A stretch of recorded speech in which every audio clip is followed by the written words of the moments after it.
উত্তৰ পূব যোৰহাটৰ গ্ৰাম্য অঞ্চলৰ এখনি অগ্ৰণী শিক্ষানুষ্ঠান ৰংদৈ উচ্চ ইংৰাজী বিদ্যালয়ত এক গাম্ভীৰ্যপূৰ্ণ অনুষ্ঠানত কৃতি ছাত্ৰ-ছাত্ৰীৰ ন্যাস বঁটা প্ৰদান আৰু অভিনন্দন অনুষ্ঠান অনুষ্ঠিত হৈ যায়।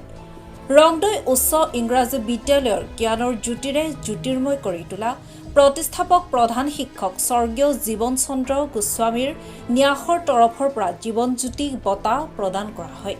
দ্বিতীয়তে ৰেণু বৰুৱা সোঁৱৰণী বঁটা আৰু বুলু দত্ত সোঁৱৰণী বঁটা পৰিয়ালৰ তৰফৰ পৰা প্ৰদান কৰা হয়।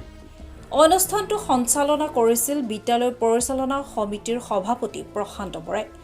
অনুষ্ঠানত উপস্থিত আছিল ৰংদৈ উচ্চ ইংৰাজী বিদ্যালয়ৰ অৱসৰপ্ৰাপ্ত প্ৰধান শিক্ষক পৰাণ শৰ্মা, ৰংদৈ উচ্চ ইংৰাজী বিদ্যালয়ৰ প্ৰধান শিক্ষক শান্তনু হাজৰিকা, সমাজসেৱক গকুল বৰুৱা, জীৱনজ্যোতি বঁটাৰ দাতা পৰিয়ালৰ পংকজ কুমাৰ গোস্বামী, ৰেণু বৰুৱা সোঁৱৰণী বঁটাৰ দাতা পৰিয়ালৰ অজিত বৰুৱাকে প্ৰমুখ কৰি বিদ্যালয়ৰ ছাত্ৰ-ছাত্ৰীসকল আৰু ভালেকেইজন গণ্যমান্য ব্যক্তি উপস্থিত আছিল।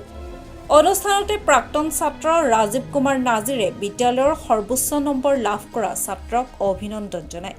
উক্ত অনুষ্ঠানতে ছাত্ৰ-ছাত্ৰীসকলে যুগুত কৰা হাতে লিখা আলোচনী অন্বেষণ শুভ উদ্বোধন কৰে বিদ্যালয়ৰ প্ৰাক্তন সমাজসেৱিকা ছাত্ৰী ৰুমি চেতিয়াই।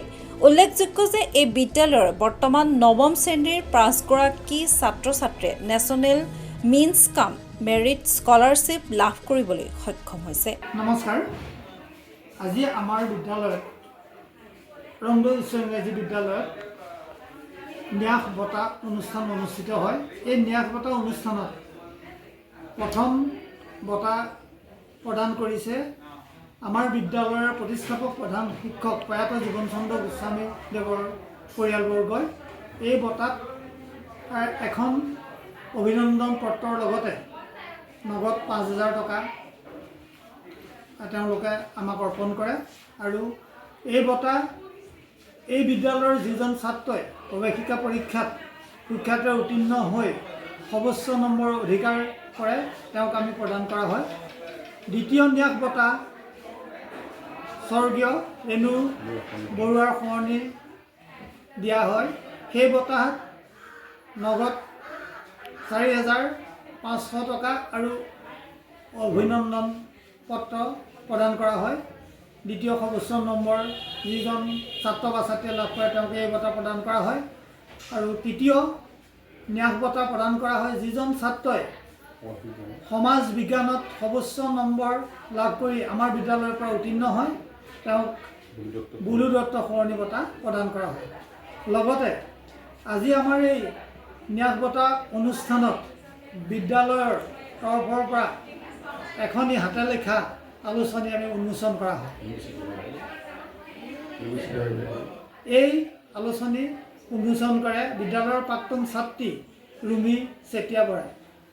লগতে আজি এই অনুষ্ঠানতে বিদ্যালয়ৰ প্ৰাক্তন প্ৰধান শিক্ষক শ্ৰদ্ধাৰ পৰাণ শৰ্মা ডাঙৰীয়াই তেওঁৰ মাতৃৰ সোঁৱৰণত বিদ্যালয়ৰ 6ষ্ঠ শ্ৰেণীৰ পৰা নৱম শ্ৰেণীলৈ যিজন ছাত্ৰই সৰ্বোচ্চ নম্বৰ অধিকাৰ কৰে তেওঁক প্ৰদান কৰিম বুলি তেওঁ প্ৰতিশ্ৰুতি দিয়ে। আৰু আজি এই অনুষ্ঠানত এই বঁটা লাভ কৰিবলৈ সক্ষম হয় বিদ্যালয়ৰ 7ম শ্ৰেণীৰ পৰা 8ম শ্ৰেণীলৈ উত্তীৰ্ণ হোৱা পাৰ্বণ বৰা। আজি এই অনুষ্ঠান আমাৰ বিদ্যালয়ত অতি উলহ মালহেৰে সকলো ছাত্ৰ ছাত্ৰী আৰু অভিভাৱক অভিভাৱিকা প্ৰাক্তন ছাত্ৰ ছাত্ৰীৰ উপস্থিতিত অনুষ্ঠিত হয়। আৰু আমি বিদ্যালয়ৰ কৰ্তৃপক্ষ এই অনুষ্ঠানত সন্তোষ লাভ কৰিছোঁ আৰু আগলৈকে এই ধৰণৰ অনুষ্ঠানভাগ আমি চলাই যোৱাৰ প্ৰতিশ্ৰুতি প্ৰদান কৰি আৰু এই অনুষ্ঠানৰ লগত সংগতি ৰাখি বা ইয়াৰ অন্তৰালৰ কথাখিনি আমি এনেধৰণে উপলব্ধি কৰোঁ যে এই বঁটা প্ৰদান কৰাৰ ফলত ছাত্ৰ ছাত্ৰীসকলৰ মাজত প্ৰতিযোগিতাৰ মনোভাৱ উদয় হ'ব আৰু তেওঁলোক এই বঁটাৰ দ্বাৰা অনুপ্ৰাণিত হৈ অধিক উন্নতৰ পৰা উন্নত অৱস্থালৈ প্ৰাপ্ত হ'ব বুলি আমাৰ বিশ্বাস আৰু আমি এই উদ্দেশ্য আগত ৰাখি এই নিৰাপত্তা অনুষ্ঠান প্ৰতি বছৰে কৰিবলৈ আমি আগবাঢ়ি আহিছোঁ আৰু আমি প্ৰতিশ্ৰুতিবদ্ধ। ধন্যবাদ। যোৰহাটৰ পৰা শ্ৰীমন্ত মাধৱ বৰুৱাৰ ৰিপৰ্ট।